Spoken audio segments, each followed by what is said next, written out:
Civil rights lawyer and activist Bryan Stevenson is bringing back the memoir that helped awaken many Americans to problems with this criminal justice system in this country.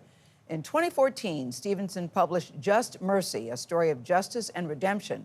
It documents his career fighting for disadvantaged clients and people on death row. It was a powerhouse, still is. His journey certainly resonated. The paperback edition has been on the New York Times bestseller list, listen to this, for 323 weeks. Wow. People are still reading this book. Nate Wow is right. Just Mercy has won several prestigious awards and became a movie starring Michael B. Jordan. The 10th anniversary edition is available now and features a new prologue. We're happy to say that Bryan Stevenson, Michael B. Jordan joins us at the table. Hello, Michael. Bryan, welcome and congratulations. Thank you. You know, you open this book with a very graphic story about an Alabama death inmate who was being put to death in such a horrific way. Why did you want to include it Why did you want to include it and start the book with that? Well, I'm really proud of the progress we've made over the last 10 years. We've had 7 states abolish the death penalty. Death sentencing rates are at an all-time low. Execution rates are low. We've made a lot of progress, but we still have a legal system that is very flawed. And I wanted to highlight that by talking about the case of Kenny Smith, a young kid who was charged with a murder. A minister was having an affair. He hired these 3 kids to kill his wife. They were drug addicted. They did it. The minister admitted to his role, committed suicide, and it left these young kids. Yeah. So they were all prosecuted. And this was in 2022, but the details of the death is what I'm talking about. Yes, exactly. So he was sentenced to life, and that's the only reason why I want to emphasize this, but the judge overrode that. He couldn't get a new trial, so he was then subjected to an execution that went on for hours. They poked and prodded. It was a lethal injection. They couldn't get a vein. They tilted the table in what his lawyers called a crucifixion position. They still couldn't access his veins. So they called it off.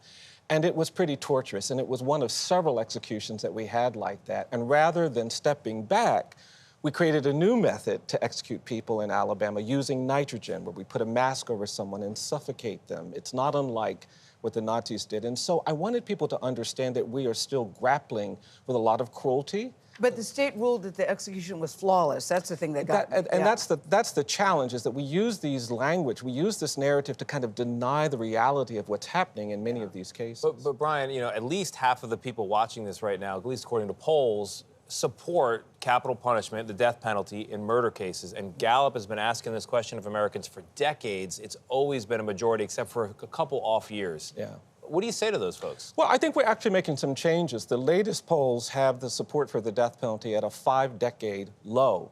The Gallup poll recently taken shows that the majority of people between 18 and 43 do not support the death penalty, and that gives me hope, because I see this as a narrative struggle. Most people in this country don't think we should rape people who've been convicted of rape. They think that would be wrong. They don't think we should torture people who've been convicted of torture. But somehow we still think we should kill people who have killed people, and I just think that reflects a lack of understanding of how degrading and harmful it is to systematically kill people. We have the ability to punish people very severely without killing them. Yeah. You know, we've got 2 different kinds of death sentences. We have death by execution or death by incarceration, and that's usually what we're talking about for these really aggravated crimes. So I don't think this is a question about accountability and punishment. It's a question about what kind of people we are and what kind of system we have. And you have been outspoken about the racial bias in capital punishment. Speak on that for... Well, I mean, we have a long history of racial injustice in this country. It begins with the legacy of slavery, where we created a narrative that black people aren't as good as white people to justify enslavement. That continued after emancipation, where for a century, black people were pulled out of their homes, beaten, drowned, tortured, and lynched. And our system did nothing. We tolerated that lawlessness, and it created a presumption of dangerousness and guilt that we assigned to black and brown people. And you can be a morning TV host, you can be an athlete, you can be a teacher, you can be a lawyer, you can be a doctor, but if you're black or brown, you'll go places where you have to navigate a presumption of dangerousness and guilt. When the police confront you, you have to help them not see you as somebody who's a threat. And that means that our legal system often wrongly convicts people, often wrongly sentences people based on those presumptions. This past year, we had the 200th person exonerated after being sentenced to death. Whoa. It's a shocking 200. statistic. But you For said- every 8 people we've executed, we've now identified 1 innocent person on death row who's been proved innocent. That's a rate of error we just wouldn't tolerate. If 1 out of 8 apples had a toxin on it that killed you, if you touched it, we'd stop selling apples. Yeah. We wouldn't tolerate You it. said it's all about values, it's all about bigotry, but yet you still have hope. Yeah, I do. I do think we're at a moment in our nation where we're going to have to start talking more about our values. I'm prepared to say I don't believe in violence to solve problems. I don't believe we should ever tolerate bigotry.